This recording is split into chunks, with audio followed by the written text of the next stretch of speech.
नमस्कार दोस्तों।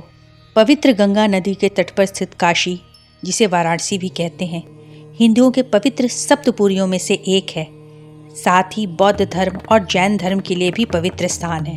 कहते हैं काशी की स्थापना स्वयं भगवान शिव ने अपने त्रिशूल पर की थी।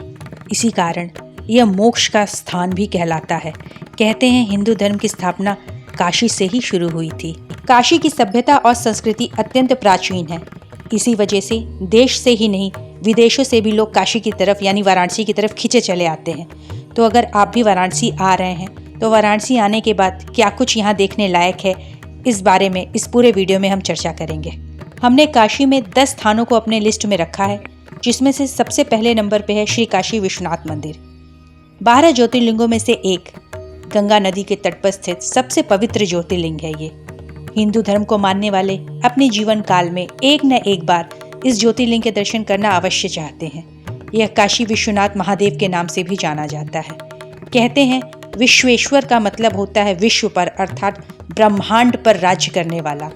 अगर कोई भक्त यहाँ आकर पवित्र गंगा नदी में स्नान करके और फिर बाबा काशी विश्वनाथ के दर्शन कर ले तो उसे मोक्ष की प्राप्ति होती है। तो सबसे नंबर 1 लिस्ट पर हमारे है श्री काशी विश्वनाथ मंदिर। दूसरे नंबर पे है माँ अन्नपूर्णा मंदिर। यह मंदिर काशी विश्वनाथ मंदिर के बिल्कुल पास ही है लगा हुआ।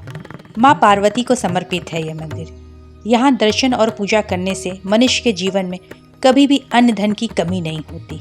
माँ अन्नपूर्णा के मंदिर में अन्नकूट का त्योहार बड़े ही हर्षोल्लास के साथ मनाया जाता है।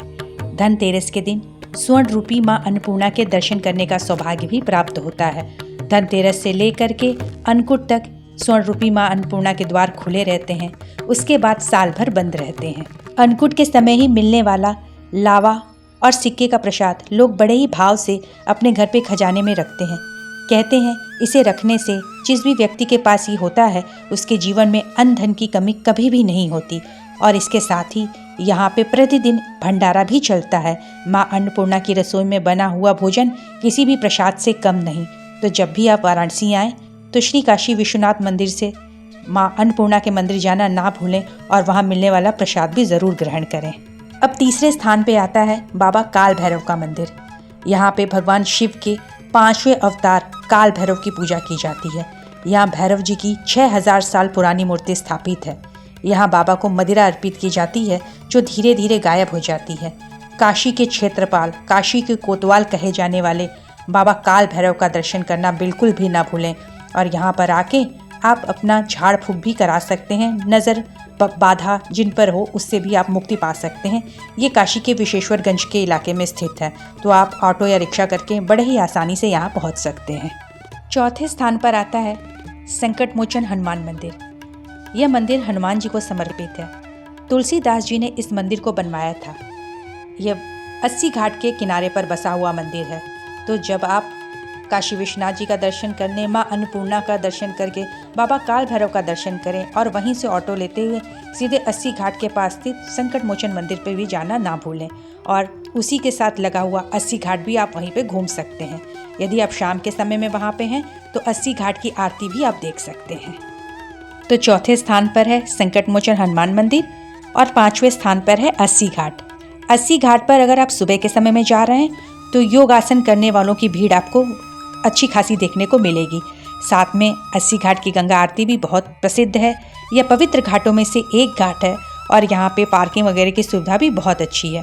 तो जब आप 80 घाट की तरफ जाएं तो संकट मोचन का दर्शन करना और 80 घाट पे घूमना ना भूलें। अब छठे स्थान पर है दशाश्वमेध घाट। जब आप बाबा काशी विश्वनाथ मंदिर का दर्शन कर रहे हों तो उसके पहले आप दशाश्वमेध घाट जाके गंगा नदी में डुबकी लगा सकते हैं, क्योंकि यहीं पे गंगा नदी का तट है और इसी तट पर बाबा काशी विश्वनाथ मंदिर का स्थापना है। वाराणसी के प्रमुख घाटों में से ये एक घाट है। कहते हैं ब्रह्मा जी ने भगवान शिव जी के स्वागत के लिए इस घाट को बनवाया था। यहाँ की गंगा आरती पूरे दुनिया में मशहूर है। तो जब भी आप वाराणसी आएँ तो दशाश्वमेध घाट जाके गंगा आरती देखना ना भूलें। यहाँ शाम से ही श्रद्धालुओं की भीड़ उमड़ने लगती है। अब 7वें नंबर पे है गोदोलिया मार्केट। जब आप दशाश्वमेध घाट जा रहे होंगे तो बीच में पड़ने वाला सारा बाजार गोदोलिया के नाम से जाना जाता है। उस जगह को ही गोदोलिया कहते हैं जिस चौराहे से आप दशाश्वमेध की तरफ जाएंगे। तो गोदोलिया मार्केट में आपको रंग बिरंगी चीज़ें देखने को मिलेंगी।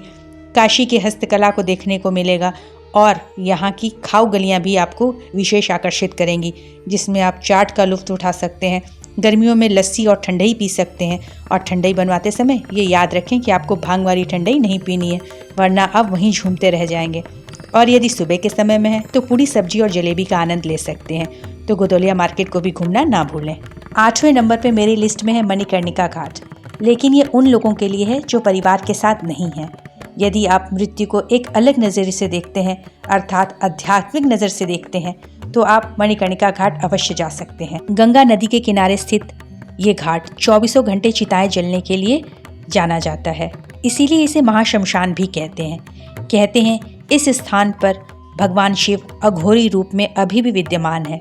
यहाँ पर स्नान करने से मनुष्य को समस्त पापों से मुक्ति मिलती है और मृत्यु के बाद मोक्ष की भी प्राप्ति होती है। इस घाट पर होली के दिन चिता की राख से होली खेलने की भी परंपरा है। साथ ही यहाँ पर आद्य शक्ति विशालाक्षी जी का मंदिर भी है। यदि आप असली काशी देखना चाहते हैं तो काशी की जान तो काशी की गलियों में ही बसती है, तो मणिकर्णिका घाट भी घूमना अवश्य अपने लिस्ट में शामिल करें। अब 9वें नंबर पे मेरी लिस्ट में है सारनाथ। सारनाथ बौद्ध और जैन धर्म के अनुयायियों के लिए एक पवित्र स्थान है।